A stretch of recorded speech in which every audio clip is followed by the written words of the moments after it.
You are looking at Julian's pronunciation guide, where we look at how to pronounce better some of the most mispronounced words in the world, like this other curious word. But how do you say what you're looking for today?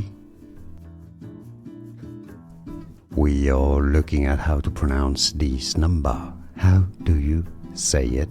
After number 1 and 2 is number 3. 3. So that's one of the rare words in English where you kind of have to trail your tongue on top of your palate.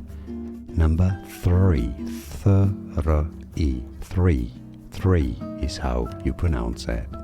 More videos for you here to learn more. Thanks for watching. Here are more videos on how to pronounce more confusing words and names too many mispronounced. Like this video if you found it useful. I appreciate your support. I'll see you soon and thanks for watching.